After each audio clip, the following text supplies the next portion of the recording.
আসসালামু আলাইকুম দর্শক। আগামী যদি বিএনপি ক্ষমতায় যায়, আগামী নির্বাচনে যদি বিএনপি জয়লাভ করে, তাহলে বিএনপির যে প্রধানমন্ত্রী কে হবেন, বেগম জিয়া, খালেদা জিয়া নাকি তারেক রহমান?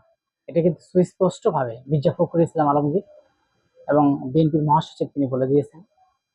বিএনপির মহাসচিব মির্জা ফখরুল ইসলাম আলমগীর তিনি বলেছেন যে আগামীতে যদি এই নির্বাচনে বিএনপি ক্ষমতায় আসে, তাহলে তারেক রহমান হবেন প্রধানমন্ত্রী। এখন এখানে প্রশ্ন হচ্ছে যে বিএনপি কি আসলে আগে ক্ষমতায় যাবে কিনা।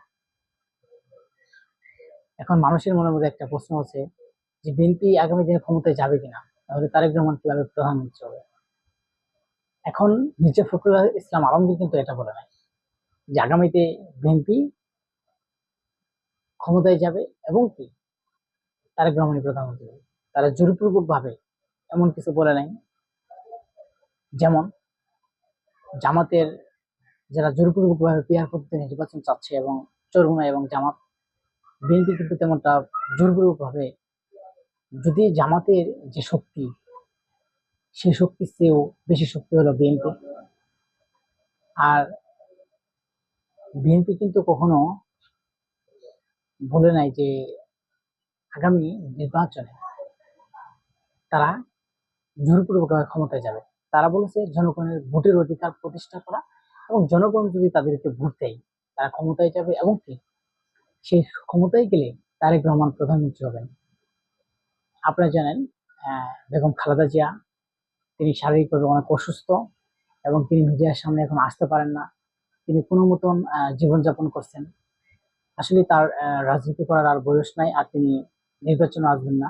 এবং তার যে সম্মান এবং বাংলাদেশে যে তার সুনাম এবং সম্মান, এটা আমি আশা করি আজীবন এভাবেই থাকবে। আরেকটা কথা হচ্ছে, তিনি এই যে বিএনপির যদি ক্ষমতায় যাই, প্রধানমন্ত্রী তারেক রহমান কেন হবেন?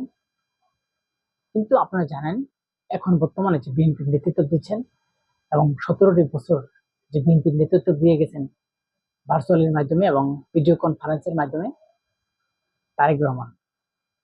আর এই দলকে সুন্দরভাবে এবং সুশৃঙ্খলভাবে তারেক রহমান এই দলকে সুসংগঠিত করে রাখছেন এবং আগামীতে যাতে বিএনপি ক্ষমতায় যায় এর জন্য বিভিন্ন প্রস্তুতি নিচ্ছেন এবং মানুষের কাছে ভোট চাচ্ছেন, মানুষের ভালোবাসা চাচ্ছেন এবং নেতাকর্মীদের কিন্তু তিনি ওয়ার্ড ইউনিয়ন পর্যায়ে যে সম্মেলন করার জন্য প্রস্তুতি নিয়েছেন এবং তাদেরকে বলার আহ্বান জানাচ্ছেন যে আগামীতে যাতে বিএনপিকে ভোট দিয়ে তারা ক্ষমতায় নিয়ে আসে। এবং তারেক রহমানের কথা হচ্ছে যে আগামীতে যদি তিনি ক্ষমতায় যান, তাহলে তার যে স্বপ্ন, তার যে ভাষা শেখানো, বাংলাদেশে যাতে বেকার না থাকে, এবং তিনি যে একটি দফা দিয়েছেন এবং বাংলাদেশের মানুষ এসএসসি ইন্টার পাস করে আপনার কি করতে হবে না, কাজ শিখতে হবে না, যে এসএসসি পাস ইন্টার পাস করলাম তারপরে আমি আবার কাজ শেখার জন্য প্রস্তুতি নিচ্ছি এবং কি তারপরে আমি বিদেশ যাব বা এটা করব এটা করব, এরকম চিন্তা ভাবনা করতে হবে না। তিনি বলেছেন এসএসসি পাশের ভিতরে, ইন্টার পাশের ভিতরে তার কাজ শেখা, তার অভিজ্ঞতা একটু জেড শেষ হবে এবং এসএসসি পাস ইন্টার পাস মানে তিনি দেশে কিছু করবেন, নয়তো বিদেশ যাবেন।